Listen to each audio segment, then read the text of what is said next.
What do all these things have in common? Flirt, the number 4, free.com, naked.com, stripchat.com, and Donald Trump.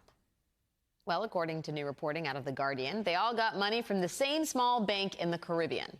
I should note NBC News has not independently confirmed this reporting, and Trump media's response to this reporting was to broadly threaten defamation without contesting specifics. But today, The Guardian reported that it has obtained leaked documents showing that in 2022, Trump Media, the parent company of Trump's Truth Social, received a total of $8 million in loans from a company called ES Family Trust. And ES Trust is actually just a shell company created by the co-owner of a bank in the Caribbean known as Paxum.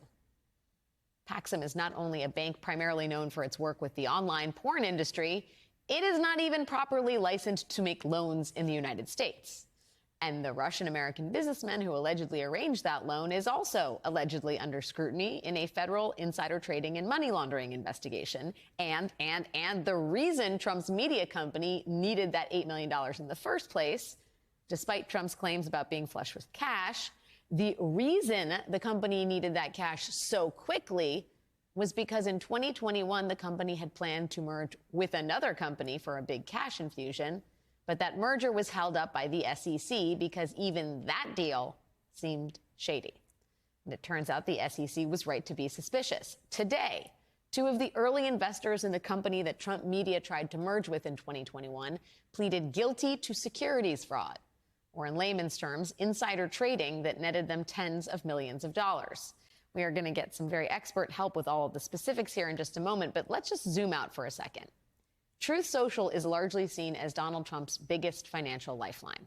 Last week, Trump's net worth shot up by more than $4 billion because of his stock in the company. $4 billion because investors believe Trump's media company is a good investment. A media company we now know was in the red to the tune of $58 million last year. So shady loans, insider trading, and a company that is hemorrhaging cash and is somehow Trump's big financial lifeline. What is actually happening here? Everything Trump attaches his name to, the idea for Truth Social wasn't even his. It was an idea, in part, cooked up by 2 former Apprentice contestants, Wes Moss and Andy Litinsky, who suggested that Trump launch his own app after he was booted from Facebook and Twitter for fomenting a violent insurrection. But because no good deed for Trump ever goes unpunished, Trump is currently suing Moss and Litinsky because he wants to keep them from getting the $600 million from their stock holdings that they're entitled to from the company's acquisition by the company that took it public. You can't make it up. Joining me now is The Guardian's Hugo Lowell, who broke the story of the loans from the Russian-American businessman. Hugo, good to see you. Explain. So Trump is kept afloat by these loans. Who is this businessman? It's a Russian-American guy called Anton Postelnikov.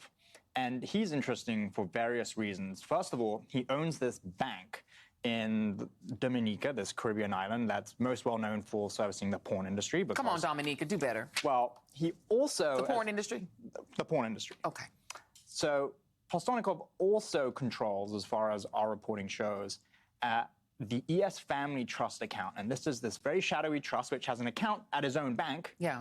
And is coincidentally the vehicle used to funnel $8 million to Trump Media in late 2021 and 2022. And this time period is very crucial because at that time, Trump Media was facing this big cash crunch. They couldn't get lenders to lend any money to them. It was post-January 6th. No one wanted to be associated with them. Cronies at DWAC, the special acquisition group that was going to take Trump Media public, they look around and they're like, we really need this financing, otherwise we're going to go insolvent. Around that same time, $8 million in 2 tranches magically appears in Trump Media's accounts. And when you trace it all back, it goes back to this Russian-American guy who is friends with none other than Michael Schwartzman, who was indicted on money laundering charges last month in a superseding indictment, and today changed his not guilty plea to guilty. So he is the nephew of a guy called Alexander Smirnov, who was a former first deputy justice minister in Russia for the Kremlin, and he's now the director of FSUE Rosneft, which is this maritime shipping company. Right. But the Russia connections just don't stop there. And, we were discussing about if you don't like the reporting about Russia, why does Trump associate himself with people who have so many connections to Russia? For instance, ES Family Trust, we learned, was an acronym for a woman named Elena Shalneva.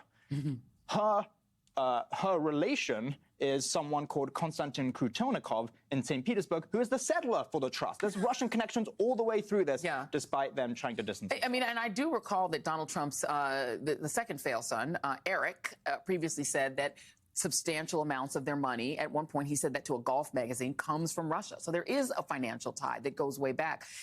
Other than this investment, was Truth Social financially viable at any point? Because there are no other prominent users other than Donald Trump. Right. The business fundamentals, as far as we can see, suggest there is no, sound business plan. There's no continuous revenue stream from anything other than the fact that Trump posts on Truth Social. So there is that element. There is that exclusivity. Trump is not going to go post on Twitter because so much of his, money is now tied up in Truth Social, and he's not going to lose that. But here's the consideration. The moment that Trump decides to exit that position, or the moment that Trump decides to post on another platform, that is the end of Truth Social. That's the end of Truth Social. Hugo Lowell, great reporting. Thank you.